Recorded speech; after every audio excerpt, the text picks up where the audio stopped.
এই শাড়িগুলো কোথা থেকে এলো মলি? কিনে আনলাম। কত পড়ল? বেশি না? বেশি নাটা কত শুনি না। বলছি শোনো না, আর 2 মাস পরেই তো তুলির বিয়ে, তার 1 মাস পরেই আবার রিন্টুর বিয়ে। তা বাপের বাড়ির তরফে দুটো বিয়ে বাড়ি আছে, সেখানে একটু ভালো শাড়ি না পরলে চলে নাকি?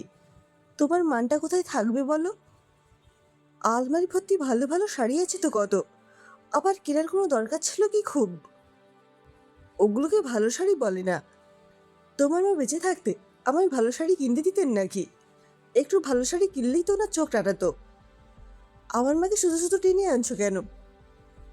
টানবো না? বেঁচে থাকতে তিনি হিটলারগিরি ফলাতেন আমার উপর, আর আবার তুমি শুরু করেছো দেখছি। হিটলারগিরির কি দেখলে শুনি? আমি তো শুধু জিজ্ঞেস করছি শাড়িগুলোর দাম কত। থাক, তোমাকে বলতে হবে না, আমি নিজেই দেখে নিচ্ছি। রিসিট কোথায়? এই তো। এই না না, রিসিট দেখবে না। এই, এ কি? 12,000! ও মা গো, তুলে নাও গো, এই মহিলা আমায় দেউলিয়া করে ছাড়বে। ঢং যত! আমার দিদি আরো কত দামি দামি শাড়ি পরে জানো সেটা? তোমার জামাইবাবুর ঘুষের বয়সে সে তিনি পরাতেই পারেন, কিন্তু আমার তো আর ওরকম কোনো অভিপ্রাপ্তি হয় না। ওটা আলমারিতে তোমার কতগুলো শাড়ি পরে আছে গুনে দেখেছো কোনোদিন? এখন তোমার বাড়িতে দিনের বেলাও রাতের ওই ঝগড়া ছাপা পোশাকগুলো পরে থাকো, সেখানে আরও দুখানা শাড়ি কেনার কি কোনো প্রয়োজন ছিল? দেখো, মেয়েরা কি পরবে না পরবে সেটা সম্পূর্ণ মেয়েদের ব্যাপার। আমার স্বাধীনতা একদম হস্তক্ষেপ করতে আসবে না। তুমি আমার পকেটে এরকম বেশি হস্তক্ষেপ বন্ধ করলে আমিও কিছু বলবো না। এমন করে বললে আমায়? আজ আমার নিজের রোজগার থাকলে এই কথা বলতে পারতে না নিশ্চয়ই। অপচয়টা সবসময়ই অপচয়, সে রোজগার যারই হোক না কেন। তুমি কিন্তু আমি ইনসাল্ট করছো এবার। যা বাবা, ইনসাল্টের কি হলো? আমি কিন্তু বাবার বাড়ি চলে যাব। এখন তোমার মাও নেই যে আমি ধমকে আটকে দেবেন। কথাটা বলি মুখ টিপে হাসলো মলি। সে জানে তার ভালো মানুষ বরটাকে ভয় দেখানোর জন্য বাপের বাড়ি যাওয়ার দরকার নেই, শুধু এক রাত অন্য ঘরে থাকলেই হলো। কাল সকালে শ্বশুর করে এসে ক্ষমা চাইবে, আর শাড়ির ব্যাপারটা নিয়েও আর কিছুই বলবে না। তার হিটলার শাশুড়ি মাও নেই যে তাকে ধমকে থামিয়ে দেবেন। আহা, কি আনন্দ! শাশুড়িমার অবর্তমানে এখন মলি তো রাজা, থুড়ি রানী। বুড়িটা বেঁচে থাকতে কম জ্বালিয়েছিল নাকি? শুধু বৌমা, এটা করো না, সেটা করো না, এটা কিনো না, সেটা কিনো না। এখন থেকে মলি প্রাণ খুলে যা খুশি করবে, যেটা ইচ্ছে কিনবে, রোজ শপিংয়ে যাবে। আর বরটাকে কিভাবে সামাল দিতে হয় সেটাও তার বেশ জানা আছে, তাই নো টেনশন। একটা লম্বা হাই তুলে আলো নিভিয়ে শুয়ে পড়ল মলি। কাল সকালে তার শান্তশিষ্ট প্রতিনিধিষ্ট বটার মুখের অবস্থা কেমন হবে সেটা ভেবে বেশ পুলক অনুভব করতে করতে ঘুমিতে সে তলিয়ে গেল সে।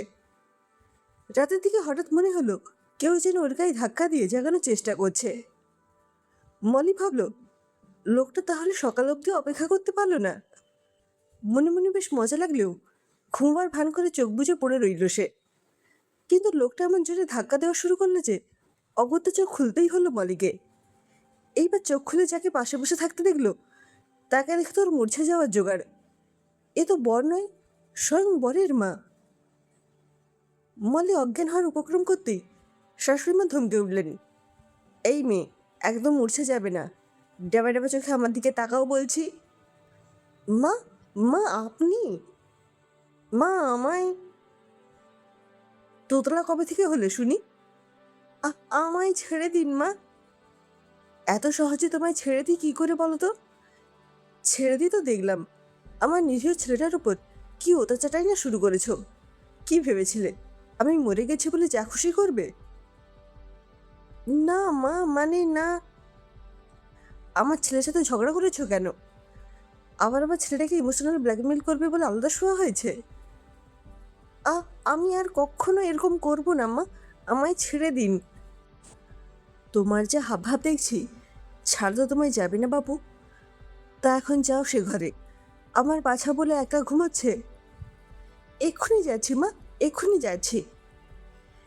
এক ছুটে ঘরটা থেকে বেরিয়ে এসে সুরেশের পাশে গিয়ে চুপচাপ শুয়ে পড়ল মলি। সকালে পাশে মলিকে দেখে সুরেশ তো হেসেই খুন। নানান রকমভাবে লেগ পুলিং করতে লাগলো মলির। কিন্তু মলি সুরেশের ওপর রাগ করতে গিয়েও চেপে গেল। বলা তো যায় না, শাশুড়ি মা এক্ষুনি এসে হয়তো ঘাটটা মটকে দেবেন। তিনি তো বলেইছেন মলকে তিনি ছাড়বেন না। বছর দুয়েক পরের কথা। আজ মলির মেয়ে দিদির দ্বিতীয় জন্মদিন। সকাল হতেই সুরেশ মেয়েকে নিয়ে এলো তার মায়ের ঘরে। পেছন পেছন এলো মলি। এরপর তিনজনে মিলে সুরেশের মায়ের ছবির সামনে দাঁড়িয়ে প্রণাম করলো। সেই রাতের পর থেকে মলি পারতপক্ষে এই ঘরটাকে এড়িয়ে চলে। যদিও সুরেশ বলেছে সেদিন পুরোটাই মলির স্বপ্ন ছিল, তাও সেদিনের পরেও মলির প্রায়ই মনে হতো শাশুড়িমা যেন গোপনে নজর রাখছেন ওর উপর। সুরেশ এরও ব্যাখ্যা দিয়ে বলেছিল প্রেগনেন্সি টাইমে এরকম মুড সুইং হ্যালুসিনেশন হয়েই থাকে। সুরেশের কথাটা অবশ্য একেবারে ফেলে দেওয়া যায় না, কেননা দিদির জন্মের পর ওই রকম অনুভূতি হওয়া সম্পূর্ণ বন্ধ হয়ে যায়। কিন্তু তাও মলি নিতান্ত প্রয়োজন না পড়লে ওই ঘরটা এখনও ঢোকে না। আজ অবশ্য শাশুড়িমার ছবিটার দিকে তাকিয়ে মলির মনে হলো মিছিমিছিই সে ভয় পায়। যে চলে গেছে সে কি আর ফিরে আসে কখনো? নিজের মনেই হেসে ঘর থেকে বেরোতে গেল মলি। দিদি পেছন থেকে টেনে ধরল ওর ম্যাক্সি। মলি মাথাটা ফিরিয়ে বলল, ছাড়ো মা, অনেক কাজ পড়ে আছে আমার। ছোট্ট দিদি মুখটা গম্ভীর করে বলে উঠল, তোমার যে হাব ভাব দেখছি, ছাড় তো তোমায় যাবে না বাপু। তা এখন যাও রান্নাঘরে, পায়েসটা আনো আমার জন্য। মেয়ের কথা বলার ধরন দেখে চমকে উঠল মলি। যে যায় সে কি আর সত্যিই ফিরে আসে না?